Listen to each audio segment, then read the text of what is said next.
할렐루야. 2022년 5월 24일 화요일 아침 기도회를 시작하겠습니다. 오늘도 하나님의 귀한 말씀을 묵상하고 기도함으로 하루를 복된 하루를 시작하는 우리 성도님들 되시기를 간절히 바랍니다. 오늘 하나님의 말씀은 구약성경 사무엘상 11장 1절부터 15절까지의 말씀입니다. 암몬 사람 나하스가 올라와서 길르앗 야베스에 맞서 진침해 야베스 모든 사람들이 나하스에게 이르되 우리와 언약하자 그리하면 우리가 너를 섬기리라 하니 암몬 사람 나하스가 그들에게 이르되 내가 너희 오른 눈을 다 빼야 너희와 언약하리라. 내가 온 이스라엘을 이같이 모욕하리라. 야베스 장로들이 그에게 이르되 우리에게 이레 동안 말미를 주어 우리가 이스라엘 온 지역에 전령들을 보내게 하라. 만일 우리를 구원할 자가 없으면 네게 나아가리라 하니라. 이에 전령들이 사울이 사는 기브아에 이르러 이 말을 백성에게 전하매 모든 백성이 소리를 높여 울더니 마침 사울이 밭에서 소를 몰고 오다가 이르되 백성이 무슨 일로 우느냐 하니 그들이 야베스 사람의 말을 전하니라. 사울이 이 말을 들을 때에 하나님의 영에게 크게 감동되매 그의 노가 크게 일어나 한 결의의 소를 잡아 각을 뜨고 전령들의 손으로 그것을 이스라엘 모든 지역에 두루 보내어 이르되 누구든지 나와서 사울과 사무엘을 따르지 아니하면 그의 소들도 이와 같이 하리라 하였더니 여호와의 두려움이 백성에게 임하매 그들이 한 사람같이 나온지라. 사울이 베색에서 그들의 수를 세어보니 이스라엘 자손이 30만 명이요 유다 사람이 3만 명이더라. 무리가 와 있는 전령들에게 이르되 너희는 길르앗 야베스 사람에게 이같이 이르기를 내일 해가 더울 때에 너희가 구원을 받으리라 하라. 전령들이 돌아가서 야베스 사람들에게 전하매 그들이 기뻐하니라. 야베스 사람들이 이에 이르되 우리가 내일 너희에게 나아가리니 너희 생각에 좋을 대로 우리에게 다 행하라 하니라. 이튿날 사울이 백성을 3대로 나누고 새벽에 적진 한가운데로 들어가서 날이 더울 때까지 암몬 사람들을 치매 남은 자가 다 흩어져서 둘도 함께 한 자가 없었더라. 백성이 사무엘에게 이르되 사울이 어찌 우리를 다스리겠느냐 한 자가 누구니이까 그들을 끌어내소서 우리가 죽이겠나이다. 사울이 이르되 이 날에는 사람을 죽이지 못하리니 여호와께서 오늘 이스라엘 중에 구원을 베푸셨음이니라. 사무엘이 백성에게 이르되 오라 우리가 길갈로 가서 나라를 새롭게 하자. 모든 백성이 길갈로 가서 거기서 여호와 앞에서 사울을 왕으로 삼고 길갈에서 여호와 앞에 화목제를 드리고 사울과 이스라엘 모든 사람이 거기서 크게 기뻐하니라. 아멘. 어제 사무엘상 10장에서는 사울이 제비뽑기를 통해서 하나님께서 세우시는 이스라엘의 왕으로 지명이 됐었죠. 그런데 사울은 왕으로 지명되고서도 짐짝 사이에 숨어 있었고 자신이 왕이라고 나서지 않았었습니다.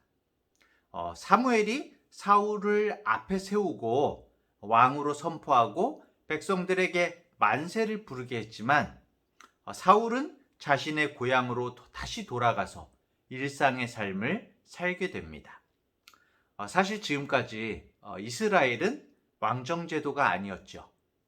그래서 막상 왕을 세웠지만 이 왕이 정말 상시적으로 어떤 역할을 감당해야 하는지 또 어떤 위상을 가질 것인지 굉장히 생소하고 어색했을 것입니다.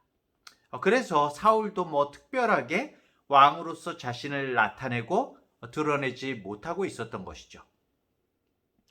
그리고 드디어 오늘 11장에서 사울이 실제적으로 백성의 지도자로 왕으로 인정받게 될 만한 사건이 일어나게 됩니다. 암몬 족속의 왕 나하스가 길르앗 야베스 사람들을 위협하고 모욕하는 사건이 벌어지게 되는 것이죠. 길르앗 야베스는 요단강을 이제 중심으로 동쪽에 요단강 동쪽의 맨 북단에 므낫세 반 지파에 속하는 그런 사람들이었습니다. 암몬 왕 나하스의 위협에 이 길르앗 야베스 사람들은 감히 싸워볼 생각조차도 못하고 암몬을 섬기겠다고 항복의 의사를 나타내게 되는데요. 그런데 이 항복하는 것도 쉬운 일이 아니었습니다.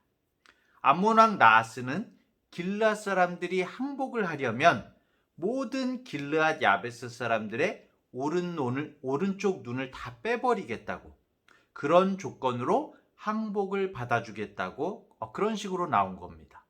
이거 아마도 사사시대에 이 에웃이나 입다에 의해서 이 암몬이 격파를 당했었잖아요. 그래서 굉장히 커다란 앙심을 품고 있었던 것 같습니다. 이런 암몬의 위협으로 길르앗 백성들과 온 이스라엘이 두려움과 슬픔 가운데 있을 때에 드디어 사울 왕이 나서게 되는 거죠. 고향에서 아주 평범하게 밭에서 소를 몰던 이 사울은 암몬 왕 나하스가 길르앗과 이스라엘을 향해서 말한 이 위협과 모욕의 말을 전해 듣게 됩니다. 그러자 성령에 의해서 크게 의분에 휩싸이게 되죠. 하나님의 영으로 크게 감동된 것이죠.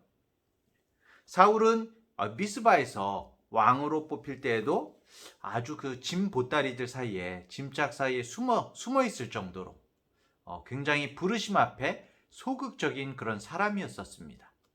그런데 이 암몬의 위협을 전해 듣는 중에 확 그냥 이 성령의 불이 붙은 것이죠.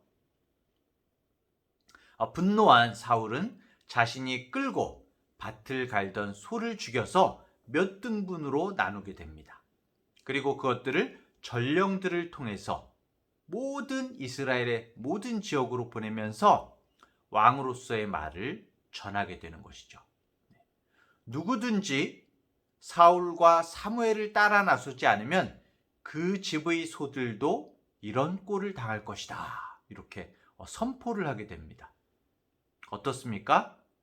사울이 성령에 감동되어서 영적 권위를 가지고 선언할 때에 모든 사람들이 사울을 두려워하게 되죠.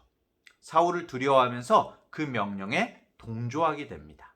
그리고 그 명령에 아무도 나서지 않던 그 이스라엘에서 이스라엘의 장정들 33만 명이 모이게 됩니다. 사실 이 33만 명은 군대라기보다는 일상의 민간인들이 모여든 것이지만 하나님께서 사울에게 성령의 분노와 권위를 부어주셨기 때문에 가능한 일이었던 것이죠. 그리고 사실 암몬 왕 나하스가 물론 앞으로 장기적으로는 이스라엘에 큰 위협이 될 수 있었겠지만 이 오른 눈을 빼겠다고 한 대상은 사실 사울 자신이 아니었거든요. 그리고 베냐민 지파도 아니었습니다. 요단강 건너 저 북단에 있는 길르앗 야베스 사람들이었던 것이거든요. 하지만 하나님의 영이 임하시니까 사울은 길르앗 야베스 사람들의 상황과 그 공포와 아픔을 자신의 것으로, 그리고 이스라엘의 왕으로서의 사명으로 느끼게 된 것이죠. 성령에 의해서 사울이 개인의 영역에서 왕의 영역으로 그 삶의 영역이 변화되고 확장되는 역사가 일어난 것입니다. 사실 우리 인간의 감정과 판단은 자기 중심적인 한계를 가지고 있죠. 나의 아픔과 상황이 가장 크게 보이고 그 상황에만 몰두하면서 사는 것이 우리의 모습입니다. 그래서 다른 사람들의 어려움과 불행을 외면하기도 하고 또 다른 사람들의 슬픔을 지나치기도 하죠. 하지만 하나님께서는 그러한 이 사람의 중심을 변화시키시는 분이시죠. 오늘 본문을 통해서 우리는 성령 충만한 사람의 다양한 모습 중에 한 가지를 다시 한번 살펴보게 되는 것입니다. 성령이 임할 때 이기적인 자기 중심성이, 이 사람의 그 자기 중심성이 모든 공동체와 사람들을 향해서 확장된다는 것입니다. 돌아서게 된다는 것입니다. 변하게 된다는 것입니다. 성령 안에서 충만함이 있을 때 우리는 나만이 아니라, 나 자신만이 아니라 다른 사람을 보게 된다는 것입니다. 나 위주의 삶에서 남편과 아내를 살피게 되고 또 자식들의 그 입장과 생각에 자신을 이입시키게 됩니다. 성령의 역사하심이 있을 때 부모의 마음이 이해가 되고 또 이웃의 마음과 사정을 살피게 되는 것입니다. 성령 안에서 내 중심의 감각이 확장될 때에 나만을 위한 삶은 우리를 위한 삶으로 한 걸음 나아가게 되는 것입니다. 사랑하는 대학교의 성도 여러분, 성령께서는 이 시대에도 우리와 함께 하고 계십니다. 그리고 오늘 본문과 같이 우리의 자기 중심성을 성령으로 깨뜨리시며 가족과 이웃을 돌아보게 하시는 것입니다. 물론 앞으로 점차 이 사울왕의 문제점들이 드러나게 되죠. 그럼에도 불구하고 11장을 마치는 오늘 본문의 이 시점까지는 사울은 하나님의 사람답게 행동했고 또 관용을 베풀 줄 아는 겸손의 사람이었습니다. 사실은 무엇이든지 끝까지 이어지는 것이 중요한 것이죠. 끝이 중요합니다. 오늘도 성령 충만함으로 나만이 아닌 다른 사람을 살필 줄 아는 성도, 그리고 끝까지 겸손하고 진실하게 하나님 앞에서 행하는 우리 모든 성도님들 되시기를 간절히 축원합니다. 기도하겠습니다.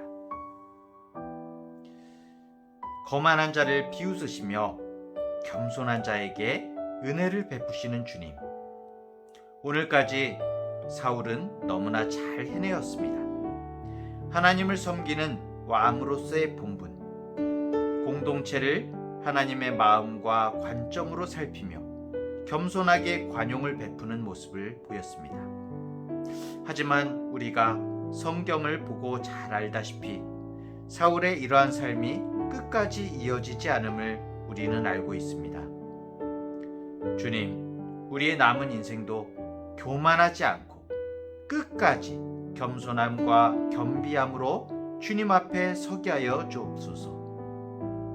바로 지금까지의 사울의 모습으로 살아가게 하여 주시옵소서. 자신을 위해서만 밭갈던 사울이 성령 안에서 공동체로 이해와 관점과 감정이 확장되어서 자신을 내어놓는 모습을 보게 됩니다. 오늘을 살아가는 우리들에게도 성령님께서 충만히 역사하시고 함께하여 주시옵소서. 주님께서 기뻐하시는 오늘 하루를 살기를 소원하며 예수님의 이름으로 기도합니다. 아멘.